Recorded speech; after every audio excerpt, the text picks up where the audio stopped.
I hear him.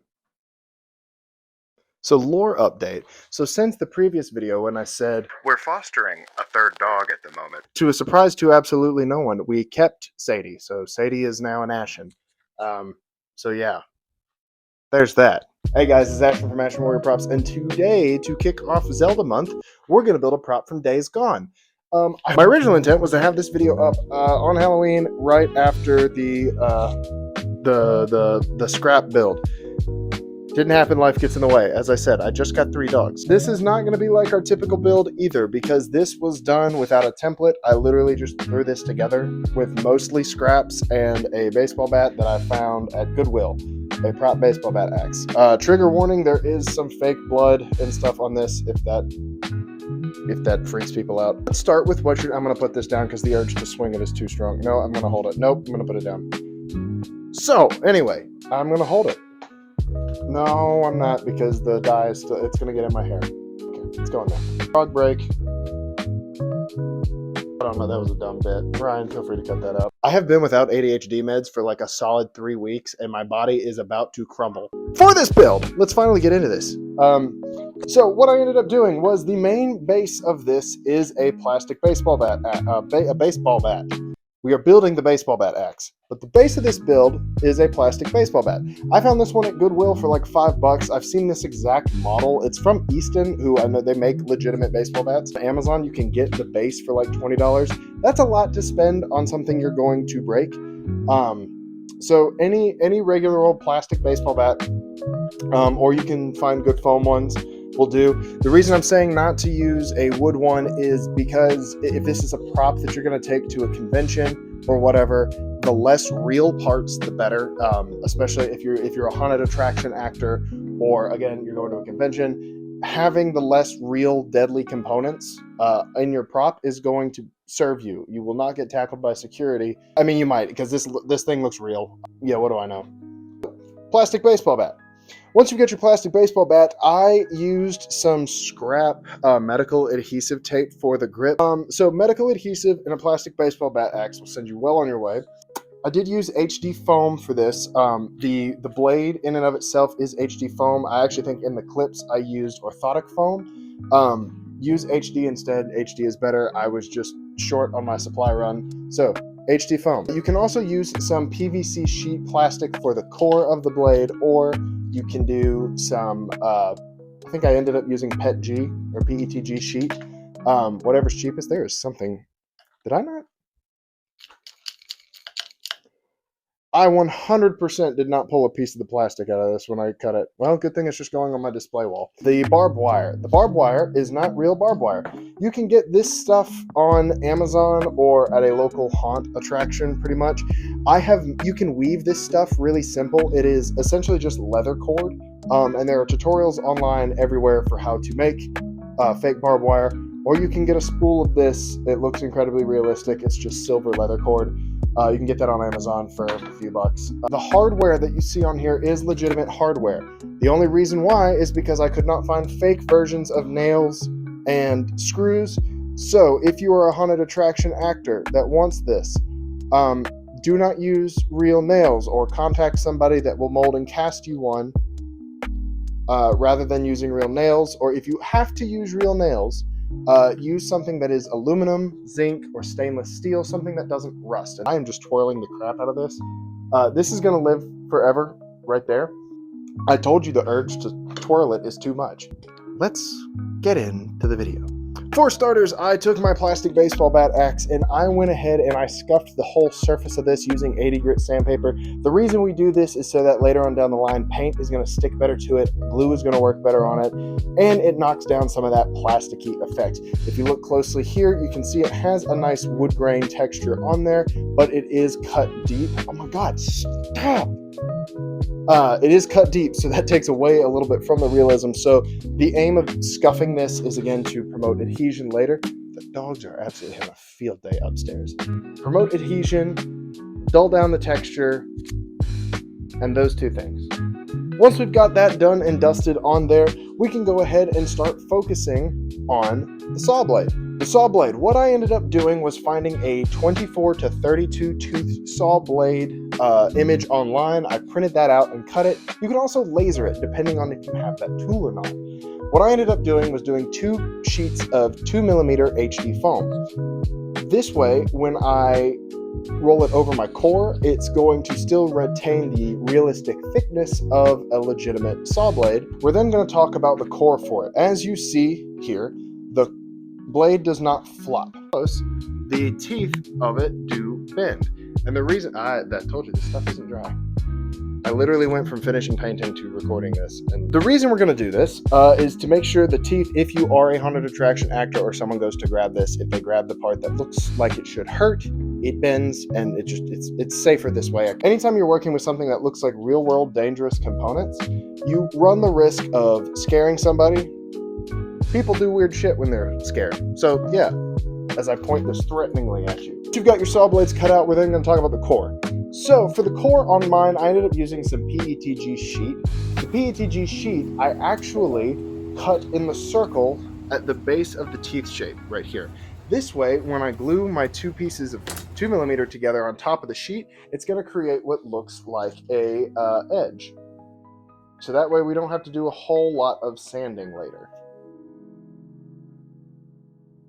What it sounds like is going on is that Marston got his bone. Sadie wants it. Arthur doesn't give a shit. I can hear Arthur walking right here. He's got heavier footsteps. And I hear Arthur going over, which right there should be his couch. So he's going to hop up on the couch, and Sadie and Marston are down there arguing over the bone. That's exactly what's going on upstairs. Once you've got your 2 pieces of your saw blade cut out of 2mm HD foam and your PETG plastic, what we can then do is glue the 2 together. It is important that when you're gluing your foam pieces over top of your plastic, that you're making sure your plastic stays at the base of the teeth and that your teeth line up all the way around, like so. Once that's done, you then have a saw blade. You'll see here in the clips that I have holes in the center of them. That is not necessary. I just left them there because I was kind of speed running this build from the image that I found online. Once you've got your saw built, we can then go ahead and measure out how wide it is or how tall it is on our baseball bat. Once we mark out where the saw will fit on our baseball bat, we can then go over to my multi-tool or a Dremel if you have it and cut a slot that is just slightly thicker than the saw blade. Once you've got that, we can actually, before we push the saw blade through the axe, we can go ahead and texture it. Here's a little lesson in texturing. If you look at a real world saw blade, you will notice that there are rings going around the base of the blade. Like it looks like little rings going all over. What that is as you're cutting with a legitimate circular saw, it is rubbing against the walls or the fence or the block or whatever, and that is just creating wear over time. So to mimic that effect, what I'm going to do is heat my foam, and then I'm going to take a wire brush. I ended up using the wheel brush from one of my drills, and we're just going to go in a circular motion all over the saw. This is literally just going to add a little bit of texture for the finished product so it looks more realistic. Stop swinging it. Once that's done and dusted, we can then go ahead and shove the saw blade through the axe. It may be a tight squeeze. Don't worry, you may have to heat and just kind of meander it a little bit or take a file to the baseball bat. Once it's in there, I then like to go in, and if you've got a gap, you can take some of this Alex Flex putty and run it along between the blade and the axe where they meet. Once that's done, you can sand it once it is dry, and that's just going to make sure this looks more realistic and that there's not like a huge gap between the blade and the bat. Once that part is done, we're then going to talk about these screws that look like they're holding it together. I took my drill with an appropriately sized drill bit and I ran it through in the 2 spots that are accurate to the game model. Once that was done, I took some spare screws that I had laying around and I simply tapped them into place. Because this is a plastic, you shouldn't have to run a tap into these holes. They should just screw in. If it gives you any trouble, you can heat it a little bit and then tighten those screws down. Once those are in there, that pretty much covers the base build of this prop. We're then going to go into some of the fine detailing. Now, one thing that I contemplated on for a big chunk of while I was building this is whether or not to include the carbide tips. What the carbide tips are on a real saw blade are these little nubbies that are on the tip of the blade on each tooth. Those are what actually makes the cut on a real circular saw blade. The in-game model doesn't look like it has those, but this is where I'm going to take some of my preferred style of hyperrealism, and I'm just going to bring some reality to this prop. So what I did was I pulled up my template that I made of the saw blade and simply made the outline of the shape of the carbide tip, and then cut it out of 2mm foam on my laser. You cut 2 for every tooth on here, so 1 for the front, 1 for the back. We're not starting this saga again. No. For this, I used Starbond Medium CA glue. This is my favorite stuff on the planet. The lovely people over at Starbond do not sponsor me to make this stuff. They send me care packages. And legitimately, again, unpaid review, this stuff is the best stuff on the planet. I absolutely love it. This is the only super glue I will be using for the foreseeable future because I like it. I'm super glued to this super glue. Ding. Once you've got all the carbide tips glued on there, we can then start going into a finishing and painting stage. So what I did for starters is I did a first coat of filler primer, making sure I focus most of it onto the plastic baseball bat itself. I did a couple of coats of that on here, and then I went back, and you can either mask off the baseball bat or just go straight aiming more at the blades themselves. But I then went over and I did 3 or 4 coats of Plasti-Dip on the foam parts of this build. Once the Plasti-Dip is dry on there, we are then going to go over and sand the primered plastic just one more time just to make sure we have what we want. Our first coat is actually going to be a raw umber. Raw umber is my go-to for anything aged metal or aged anything. It's my favorite color primer for doing stuff like this. Stop spinning it. We're going to go raw umber over this entire prop. Once the raw umber is on there and had time to dry, we're then going to mix up a beige. I had a couple of different colors that I mixed on hand, or you can use a beige to get our base wood grain. Once you've got your color beige of choice, whatever, we are then going to mostly dry brush this on. Just make sure you're getting good coverage on this entire prop. This is going to get our base color of wood that gives us a nice realistic finish. Again, this stuff has been out in the muck, out in the grime, and has got zombie guts on it, so, you know, it's going to be dirty by the time we're done. Once that's done, we can do a couple of passes of raw umber or any sort of darker color. It depends on what kind of wood you're trying to mimic. I did raw umber for in the texture color. Once you've got your bat painted, we are then going to go over the blade. So, the blade, I'm going to start my base coat out with, once again, raw umber, and then while it is still tacky, not fully dry, I'm going to rub graphite powder all over this. This is going to act as our base shine and our base metallic for the metallic part.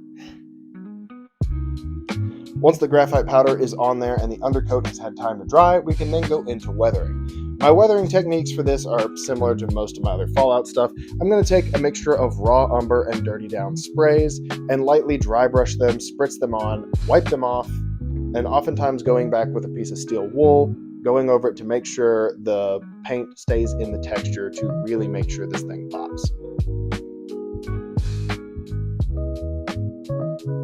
Once that's done and on there, we can then go into some more weathering now that everything is about at the even state.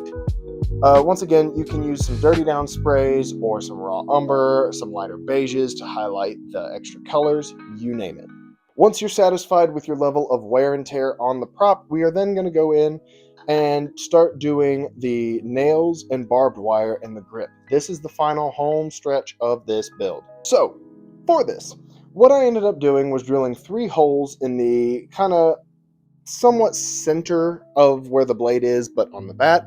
Drilled 3 holes, and I'm going to track down some nails. Once again, if you have access to fake plastic nails, I could not find them for the life of me. 3D printed nails or whatever, use those. If you can't, and this is just going to hang up on a wall or sit on your shoulder for a convention, please use something that won't rust. You're thinking aluminum, stainless steel, and zinc kind of screws. Use those instead. Lightly tap those into place, and then we can start with our barbed wire. The barbed wire, I opted to do a little accurate to the game, so I positioned my screws in place, and then I ran my barbed wire over and around the separate teeth. Again, I kept a game image up so that way I could make sure I'm staying accurate to the model that I was after. After that's done, I take some Starbond medium CA glue and I tack the barbed wire in place in just a couple of areas to make sure there's still a little bit of give, so you can kind of move it, but it's not gonna just fall right off. I then go back and I glue some of the nails in place and make sure those are done. Finally, we're gonna add a little bit of rust to this. So once you've got all that on there, we're then gonna take some dirty down rust and a dry brush, and we're just gonna go over the barbed wire, the edges, the crevices, and the texture. And what this is gonna do is really just highlight that this thing has just been out in the shit. This has been through it, and this is where water, grime, oxidation, this is all settled in. Once you're satisfied with your rust level, you can then take a paper towel with some raw umber and just kind of go lightly over the barbed wire just to kind of give it some age so it's not so clean. Finally, this part is optional. We're going to add a little bit of gore to this. So once again, if you are not a fan of gore or whatever, you can skip this part of the video, skip right to the end where I look like a goofball. So I normally have my own gore recipe, but as of recording this, I ran out of Lexol, so I just went with basic permablood. I like permablood a lot, especially when it dries. It looks like real blood stains on there. You can see as some of this dries, it's just gonna kind of give it on there, and you can add some more if it's for an attraction. But normally what I do is I take some Lexol and some resin dye, I mix that up and I dab it on there, and it actually, like, you can make some nice droops and drapes of it to make sure it really looks like there's chunks of things on here. I then, with the permablood, often sling it and just kind of flick the blood on there so it looks more realistic than if I was just brushing it. It would look like, you know, I hit something and blood splatters on it. Once you are satisfied with your level of blood, we can then call this done. Here it is. Look how cool. Look how pretty. Well, it's not pretty, it's ugly. I'm not done! So, the grip. The grip is medical adhesive tape, and then I just kind of weathered it with some raw umber.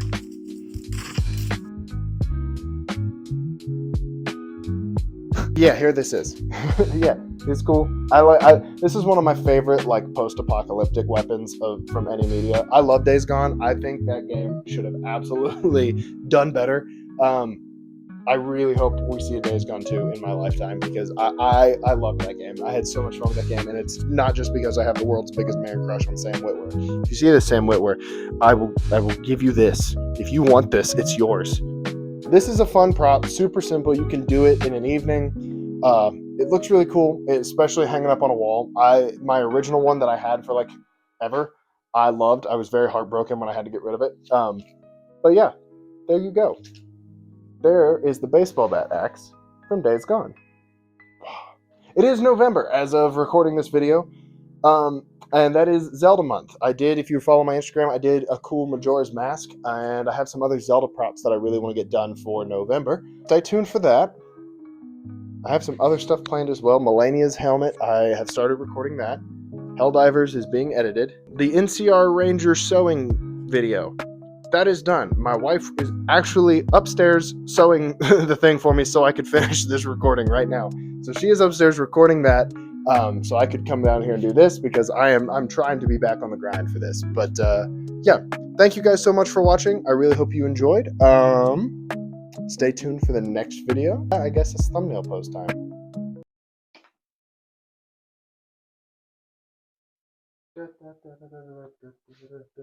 I can do this with my kid, but I can't do this. There we go. Gosh, I would murder the snot out of a zombie. So, and then